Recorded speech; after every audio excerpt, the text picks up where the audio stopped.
Bom dia, sejam todos muito bem-vindos na nossa rotina da prosperidade. Hoje, sábado, a gente vai ler a segunda e a terceira âncora do nosso devocional.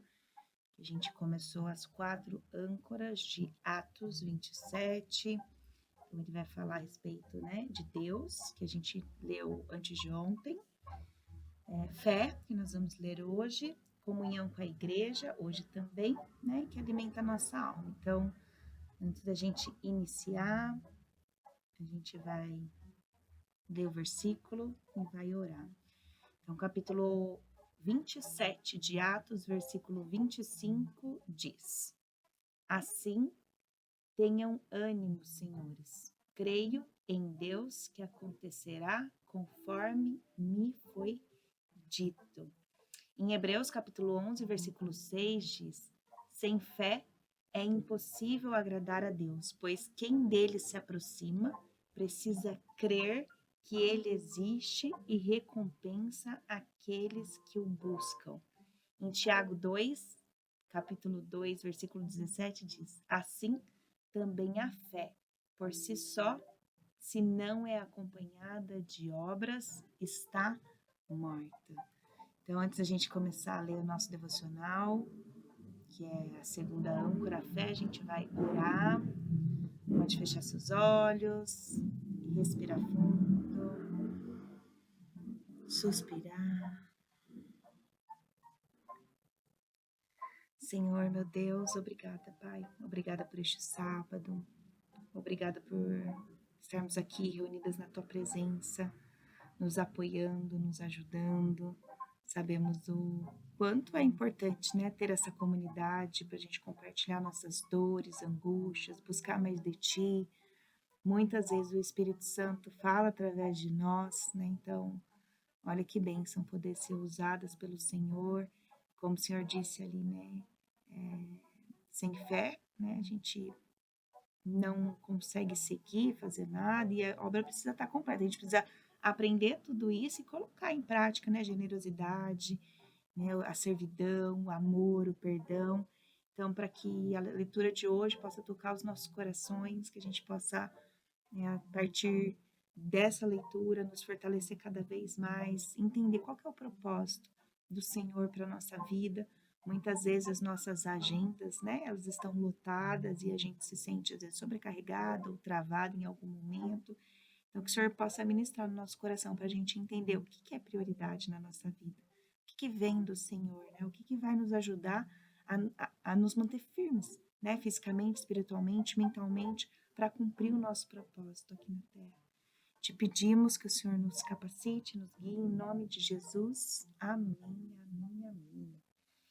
Em Atos, capítulo 27, versículo 25, Paulo declara com confiança: Portanto, tenham coragem. E olha só, Dani acabou de falar essa palavra antes da gente iniciar, Tenham coragem, pois confio em Deus que acontecerá exatamente como me foi dito.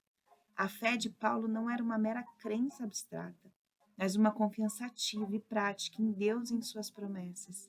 Mesmo em meio à tempestade, quando todos os outros perderam a esperança, Paulo permaneceu firme, ancorado pela sua fé. Ele acreditava que Deus cumpriria o que havia dito. A fé é o alicerce sobre o qual nossa vida cristã é construída. Sem fé, as promessas de Deus em sua palavra terão pouco efeito em nossas vidas. Hebreus capítulo 11, versículo 6 nos lembra que sem fé é impossível agradar a Deus, porque a fé é a chave para acessar o poder e as promessas de Deus. Paulo sabia disso e, por causa da sua confiança em Deus, ele foi capaz de se levantar em meio ao caos e guiar os outros com coragem. A fé não é passiva. Como Tiago, capítulo 2, versículo 17, nos ensina, a fé, por si só, se não for acompanhada de ação, ela está morta. Isso significa que acreditar em Deus deve nos levar a agir. Foi exatamente o que Paulo fez. Ele acreditava nas palavras do anjo e começou a trabalhar, encorajando outros homens, guiando com sabedoria. mesmo quando tudo parecia perdido. Sua fé permitiu que ele tomasse decisões cruciais para a sobrevivência de todos. Assim, a segunda âncora de nossa fé é a ação, baseada na confiança em Deus. Quando confiamos em Deus e agimos conforme suas promessas, como Paulo fez, somos fortalecidos para enfrentar qualquer tempestade. Sua fé permitiu que ele visse além do desastre imediato e conduzisse os outros à segurança. A verdadeira fé não nos permite ficar paralisados. Ela nos impulsiona a seguir adiante, crendo que Deus cumprirá sua palavra, mesmo quando tudo parece estar desmoronando. Olha isso daqui. A verdadeira fé não nos permite ficar paralisados. Como que a gente pode agir com fé, né, na área onde a gente tem enfrentado desafios, onde a gente sente que está bloqueado, né? Vamos orar, Senhor, aumenta a nossa fé, para que a gente possa confiar em tuas promessas e agir com coragem. Ajuda-nos a ver além das tempestades e a permanecermos firmes, sabendo que tu és fiel para cumprir tudo o que dissestes. Amém, amém, amém. Eu quis ler novamente hoje, né? Porque ontem a gente não teve ali a gravação. Então, essa é a leitura de ontem, de sexta-feira. Obrigada, Senhor, pela tua palavra. E agora a gente vai ler a leitura de hoje, que é sábado, que é a terceira âncora, que chama Comunidades de Fé. Em Atos, capítulo 27, versículo 31, lemos que alguns dos homens a bordo do navio tentaram escapar, baixando um bote salva-vidas secretamente, enquanto fingiam estar soltando mais âncoras. Paulo percebeu o que estava acontecendo e alertou o cinturão. A menos que esses homens permaneçam no navio, vocês não poderão ser salvos. Esse episódio nos lembra da importância de permanecermos juntos em tempos de crise e é um reflexo da importância da comunidade de fé, a igreja local. A palavra comunhão significa literalmente dois ou mais companheiros no mesmo navio. Assim como companheiros de Paulo precisavam permanecer unidos para sobreviver à tempestade, nós também precisamos de comunhão, da comunhão da igreja para enfrentar as tempestades da vida. Né? E aqui a gente estava falando antes das nossas dificuldades, né? Nos apoiando umas nas outras, encontrando alternativas juntas para a gente conseguir superar o desafio. Né? E é isso que ele nos ensina. Jesus estabeleceu sua igreja enquanto ainda estava na terra, como vemos em Mateus, capítulo 16, versículo 18 e 19. Edificarei a minha igreja, e as portas do Hades não poderão de vencê-la. A igreja não é apenas um prédio ou uma instituição, mas uma comunidade de crentes que se apoia e se fortalece mutuamente. A igreja não é meio da salvação, mas é o mensageiro da salvação, o navio que nos leva até Cristo. Em uma época em que muitos ministérios e pessoas se fragmentam e apresentam o evangelho de maneira isolada, é importante lembrar que Deus nos chamou para sermos parte de uma comunidade maior, unidos em um propósito. A Igreja de Cristo tem a missão de proclamar o evangelho e apoiar uns aos outros. Como o navio de Paulo, a igreja é um lugar onde ninguém deve ser abandonado. Não jogamos as pessoas ao mar, nem as deixamos à deriva. Em vez disso, permanecemos juntos, nos apoiando, confiando que, como corpo de Cristo, chegaremos em segurança ao outro lado, guiados pela nossa fé comum. Como que a gente pode apoiar e ser apoiado pela nossa comunidade de fé em tempos de dificuldade, né? Estarmos aqui diariamente, orarmos umas pelas outras, compartilharmos, né? De orientações, coisas que a gente utiliza na nossa vida e também frequentar a nossa comunidade, né? E compartilhar isso com as pessoas da nossa igreja, à nossa volta. E agora a gente vai orar. Senhor, obrigada pela igreja, pela comunidade de fé que nos cerca. Ajuda-nos a valorizar e fortalecer os nossos irmãos e irmãs em Cristo, para que juntos a gente possa enfrentar as tempestades da vida. Amém, amém, amém. Acho que essa palavra de hoje, tanto a fé, a coragem, quanto a comunidade, sempre a palavra de Deus, ela vem, né? No momento certo, da maneira correta. E agora a gente vai agradecer. Agradecer ao Senhor por Ele nos guiar, por Ele fazer a gente perseverar. Então eu vou ficar em silêncio para que cada uma aqui, né, de maneira individual, possa honrar, dar glórias e agradecer a Deus pelo dia de hoje, por tudo que Ele tem feito, por tudo que Ele fará. Eu vou ficar em silêncio, a gente pode fazer isso agora.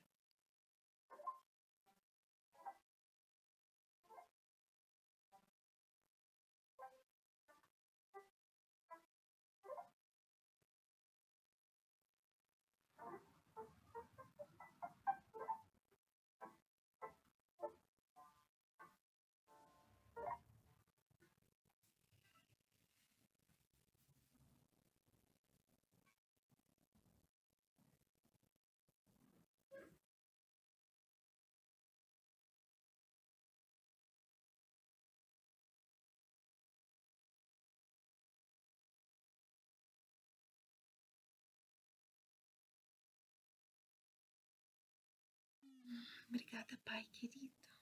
Obrigada por tanto amor. Obrigada por ser misericordioso, amoroso, santo, fiel, justo.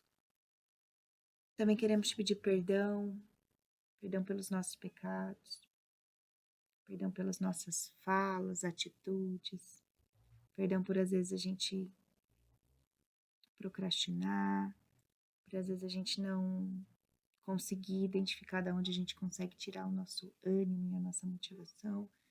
Que o Senhor possa tocar no nosso coração para que a gente elimine, né, todas essas características que não vêm do Senhor, né? O medo, a ansiedade, a angústia, a procrastinação.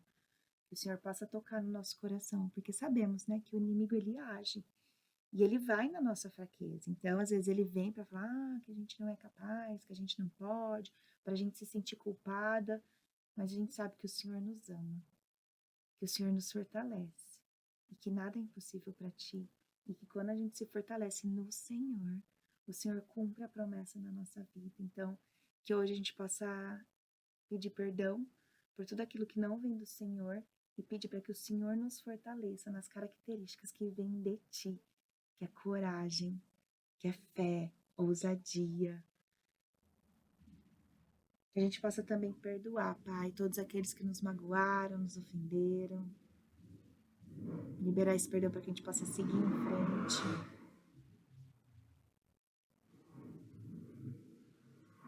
Que o Senhor nos proteja de todo mal, nos livre de todas as tentações, Pai querido.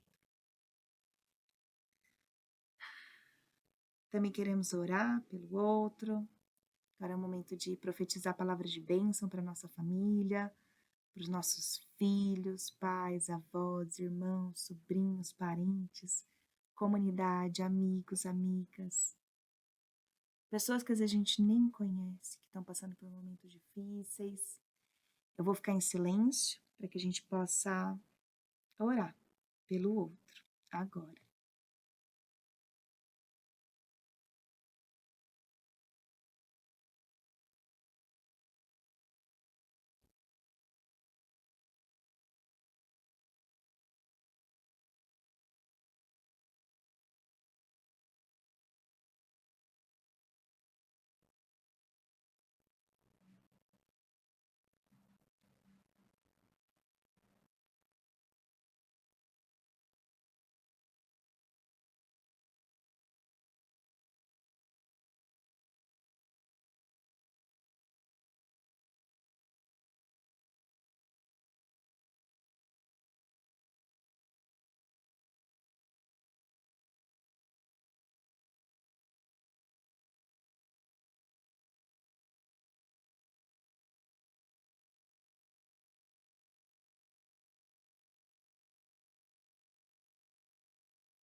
Agora a gente vai orar por nós. Obrigada, Pai, por ter a possibilidade, né, de orar pelos outros, entregar a Ti, né, os nossos medos em relação à nossa família, pedir para que o Senhor proteja, guarde, direcione. E agora a gente vai orar por nós. Em Lucas, capítulo 12, versículo 7, diz: Até os cabelos da cabeça de vocês estão todos contados. Não tenham medo, vocês valem mais do que muitos pardais. Deus vê cada detalhe do que você está enfrentando hoje. Cada uma aqui é única, cada uma tem seu propósito, cada um. E tudo que a gente passa, até os desafios, até momentos que a gente fala, poxa, eu queria estar de outro jeito, tudo é importante, né? Para nos moldar, para a gente buscar mais dele. Ou às vezes até para em um momento que você estiver levando a palavra e alguém estiver passando por uma situação parecida. Você fala, eu já passei por isso, mas eu venci. Eu busquei no Senhor força, coragem, fé, e Ele me sustentou. E vão ter dias bons e vão ter dias não tão bons, e a gente precisa permanecer no barco, né? Juntas. Então agora é o momento da gente orar por nós. Vou ficar em silêncio para que a gente possa compartilhar todas as nossas angústias, dores, medos. Vamos fazer isso agora.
Em Efésios, capítulo 3, versículo 20 e 21 diz: Aquele que é capaz de fazer infinitamente mais do que poderíamos pedir, pensar ou imaginar. A Ele seja toda glória, honra e louvor. Que a gente nunca esqueça dessa passagem, né? Que a gente tenha fé diariamente e que lembre que Ele é capaz de fazer infinitamente mais do que tudo que a gente poderia pedir, pensar ou imaginar. Ele tem promessas lindas para a nossa vida, a gente precisa confiar, entregar a Ele, entender que cada um tem o seu processo e o seu tempo, né? E agora a gente, para poder finalizar a nossa rotina, a gente vai declarar palavras de bênção, de coragem, de força para a nossa vida. Então vamos lá. Senhor, nós declaramos que hoje, sábado, o nosso dia ele vai ser abençoado. Que onde a gente colocar os nossos pés, os teus anjos, Senhor, vão estar nos guardando na nossa entrada, na nossa saída. Somos protegidas pela direita, pela esquerda. Tudo que sai da nossa boca vai produzir graça. Senhor, eu declaro que a nossa família, ela é blindada, ela é forte, que nós vivemos o que o Senhor preparou de mais maravilhoso para uma família. Os nossos filhos, eles são escondidos desse mundo, eles são guardados, fortes, saudáveis e felizes. Pai querido, eu declaro para cada um de nós saúde física, saúde emocional, entusiasmo, vigor, energia, Pai. Eu declaro ousadia, coragem, sabedoria para tomar as decisões certas todos os dias, Pai. Disposição para que a gente possa fazer o que é necessário. Declaro que a nossa vida é uma vida próspera, abundante, que os nossos recursos eles são abençoados, que nós somos um canal de bênção na vida de muitas pessoas e que nós vamos utilizar, né, todos os desafios e tribulações para mostrar que a gente passa por isso com o Senhor e usar isso para testemunho, para te honrar, para a tua glória, e que vamos usar os nossos recursos para contribuir com o teu projeto, Pai querido, aqui nessa terra. Declaro que a gente vai aproveitar os nossos dias como se eles fossem únicos e viveremos o melhor que o Senhor preparou para nós, seus filhos amados. Amém, amém, amém. Que a gente tenha um sábado abençoado na presença do Senhor. Fiquem com Deus, tenham um ótimo final de semana e nos vemos amanhã. Amém.